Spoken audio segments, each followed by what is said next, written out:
14. marca zažijeme 3 veľké udalosti počas jednej noci. Buď pripravený.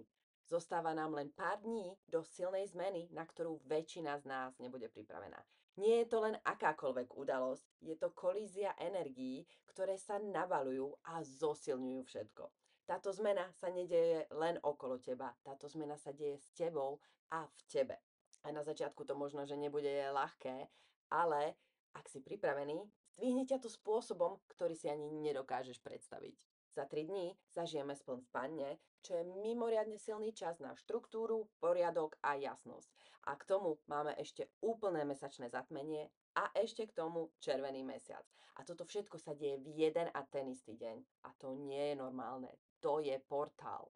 Ak si duchovne uvedomili, už vieš, že zatmenia sú silné a označujú konce, nové začiatky a taktiež aj odhalenia.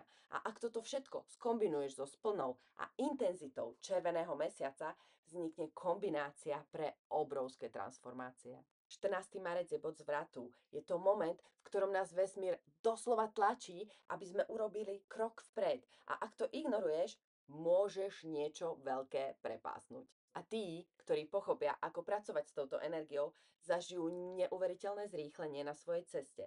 A tí, ktorí to ignorujú, sa môžu cítiť nejakým spôsobom akoby stratení.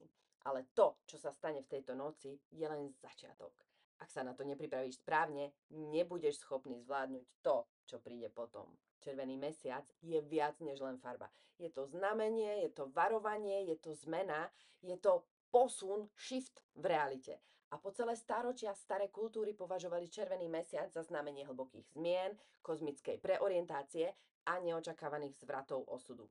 Niektorí sa ho obávajú ako zlého znamenia, ale len vtedy, ak sa boja zmeny, pretože jedno je isté. Zmena je za dverami. Možno budeš mať v nasledujúcich dňoch divné sny, intenzívne emócie alebo nevysvetliteľné náhody. A niektorí ľudia dokonca hovoria, že sa prebúzajú v nezvyčajných časoch, počujú šepoty vo svojich snoch alebo cítia nejaký silný pocit, že sa niečo chystá. A iní sa cítia nevysvetliteľne priťahovaní k určitým miestam, číslam alebo starým spomienkam. Tento červený mesiac je úplne iný. Spadá do úplného mesačného zatmenia a jeho energia je obzvlášť silná. Zatmenie je vždy novým začiatkom, kozmickým čistením, ktoré odstráni všetko, čo ti v živote neslúži. Skombinované s intenzitou červeného mesiaca to vytvára zmes obrovskej transformácie. 14. marec je bod zvratu. Je to portál, je to moment, v ktorom sa môžu rozdeliť timeline, tie časové línie. A to, čo robíš pod vplyvom tohto mesiaca, je kľúčové, pretože to neovplyvní len túto jednu noc, ale pošle to vlny do celého zvyšku roka. A práve tu príde niečo rozhodujúce. Jedno jediné malé rozhodnutie, ktoré môže formovať ďalších 6 mesiacov tvojho života.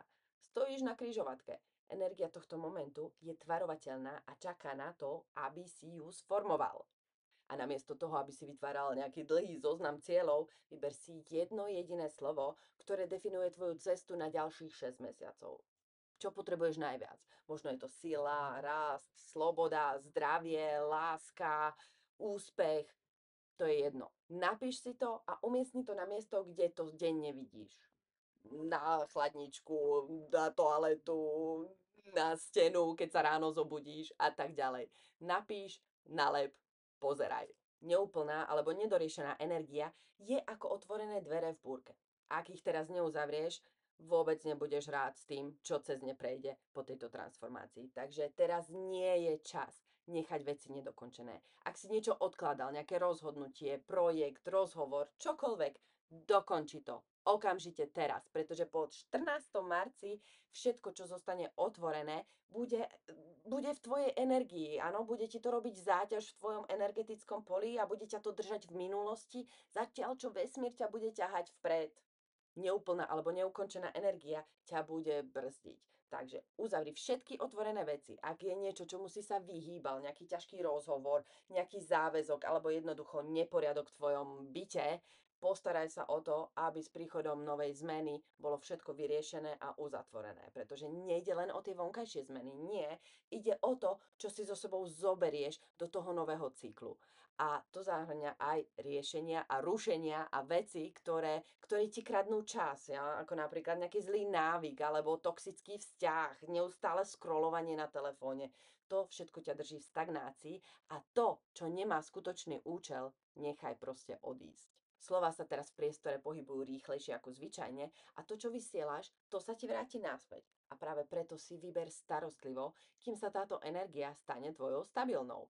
Hovor s čistým úmyslom a ak sa cítiš vyčerpaný, omámený alebo v nerovnováhe, môže toto byť ten dôvod, pretože energia prúdi vodou a my sme z veľkej časti voda. Tvoje energetické zmeny sa pohybujú tvojim telom ako elektrický prúd. Pravdou je, že tvoje telo je anténa.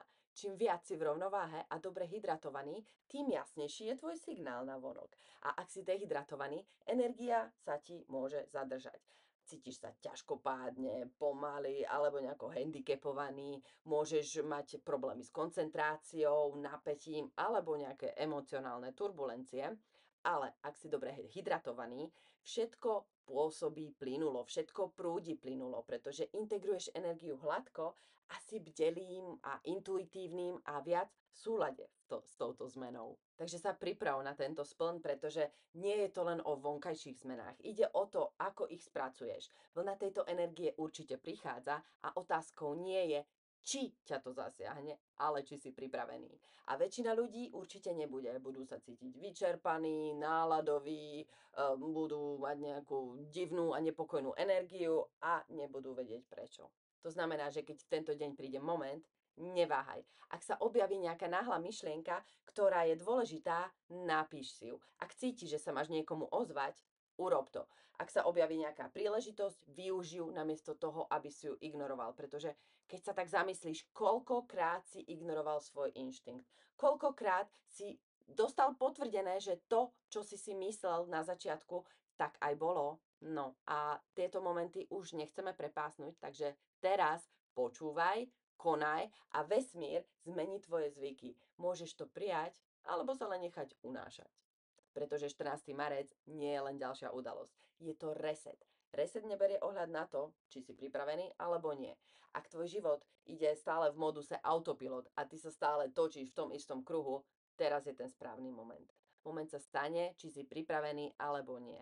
A ak si otvorený zmenám, bude táto energia pracovať pre teba. A ty nemusíš čakať, že vesmír sa nejakým spôsobom posunie. Ty to môžeš urobiť sám. Takže začni teraz a uvidíš, aký veľký účinok budú mať už tieto malé zmeny. A aký účinok? Napríklad zobuď sa skôr, choď inou cestou do práce, zmeň niečo na tvojej dennej rutine, počúvaj inú hudbu, zjedz niečo iné a urob niečo, čo zmení tvoj každodenný život, tvoju rutinu, pretože čím flexibilnejší budeš, tým ľahšie bude energia cez teba prúdiť. Ak sa ti toto video páčilo, ďakujem ti za like, za tvoj koment a za abonovanie tohto kanálu a teším sa na ďalšie video.